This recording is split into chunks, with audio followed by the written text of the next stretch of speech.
As people of faith in this season of Epiphany, which concludes this day on Transfiguration Sunday, we see light as a very good thing in our world.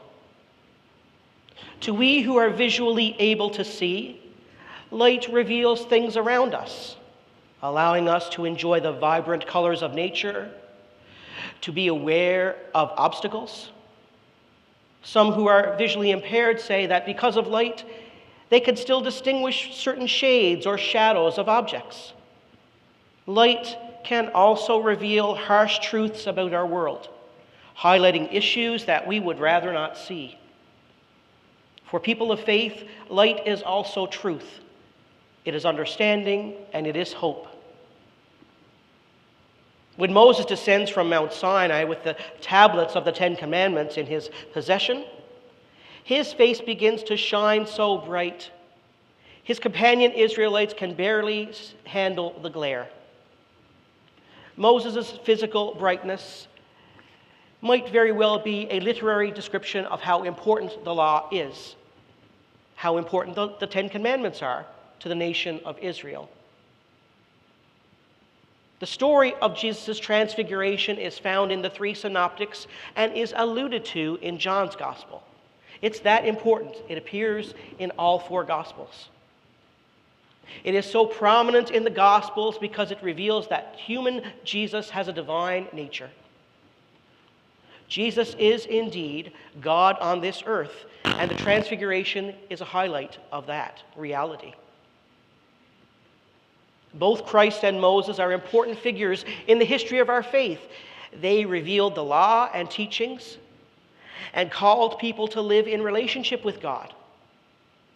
As we hear the stories of how Christ was transfigured in light on the mountain and how Moses' face shone after receiving the Ten Commandments, descending from Mount Sinai, we think about what it means to be changed by God after encountering her in high places. The transformative light of the presence of God asks us to consider, to ponder, to reflect upon how we look for wisdom, how we share compassion, and demonstrate authenticity in this world. It's important to ask ourselves, how do we reveal God's light in our faith? How does shining God's light on human situations bring us wisdom, compassion, and authenticity? Beginning with wisdom, when we allow our vision to be challenged and our perceptions to be widened through our experiences, then we may gain insight into how to be more welcoming and inclusive. Our minds may be stretched. In opening ourselves to see the world as God would like it to be, we become wiser. Wiser in our relationships, wiser in our care for each other, wiser in our care for creation, wiser in our thinking, wiser in our care for ourselves and our community. It could be said that wisdom lies in embracing the richness of diverse perspectives, where inclusion allows everyone's voice to be heard and valued, creating a collective understanding greater than any single viewpoint. As Christians, we can work together toward collective wisdom, collective dialogue, and actions that better reflect God's light. A second thing that God's transformative light helps us to see is how we share compassion. We see much of Jesus' nature in the New Testament scripture stories, in scholarly expositions and examinations of his life. We see how he reached out to help others with compassion through his teachings. We see compassion on the interactions with people from all walks of life. Bishop Desmond Tutu is quoted by the Episcopal Diocese of the Central Gulf Coast on the Episcopal Church's Global Mission Sunday. Transfiguration is the Episcopal Church's Global Mission Sunday. And Tutu says this: God places us in the world as his fellow workers, agents of transfiguration. We work with God so that injustice is transfigured into justice, so there will be more compassion and caring, that there will be more laughter and joy, that there will be more togetherness in God's world. How do we do that work of transforming injustice into justice and into drawing out compassion for one another? When promoting their book, True Reconciliation, How to Be a Force for Change, on the CBC August 2024 episode of promoting her book, Jody Wilson-Raybould in one interview said, "Sometimes the process of getting to a destination is more important than the destination itself." And I think this applies to this world that we are increasingly using, which is reconciliation. It's somewhat of an overused word, and in its overuse, there are many different meanings that people ascribe to it. The dictionary definition of reconciliation means getting back to proper relationship. But for many Indigenous peoples in this country, there was never a proper relationship with non-Indigenous peoples. She also noted that what she's experienced is that social change happens when individuals in their own lives and in their own realities have discussions and realize that there is injustice and then act upon that. The process of engaging in work on reconciliation is just one example of how we work to bring light and awareness to issues and help people correct injustices.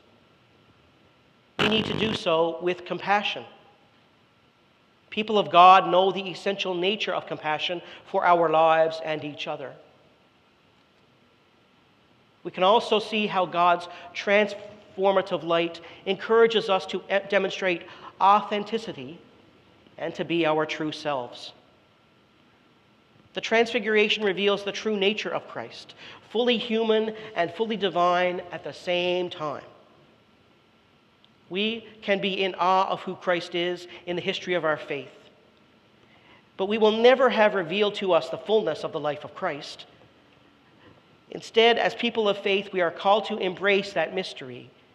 We are also aware of how much that keeps calling us to learn more and more about our world and about each other.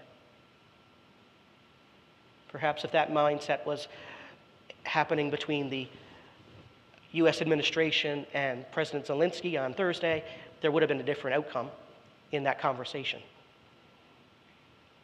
We have to be open to learning more and more about each other in this entire world. The Transfiguration shows us the authentic Jesus.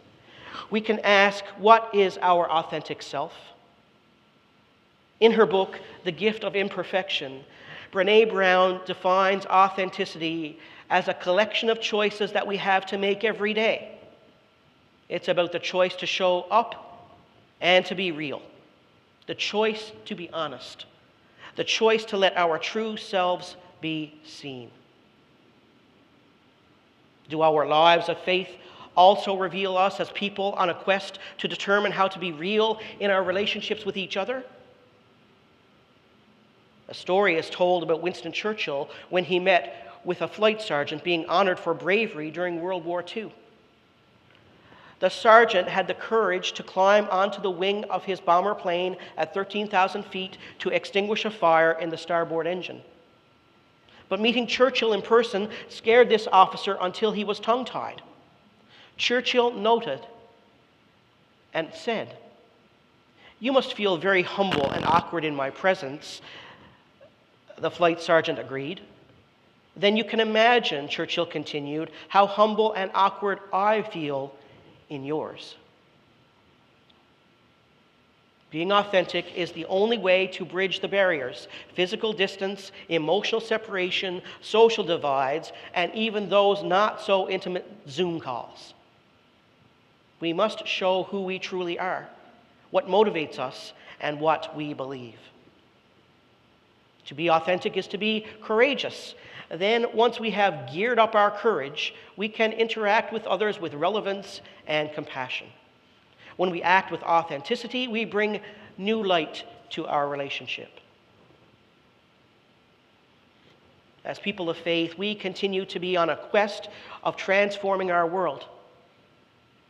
My friends, the transfiguration of Christ and the transformation of Moses highlight for us how much God's light can reveal to us, helping us to gain wisdom, show compassion, and to demonstrate authenticity.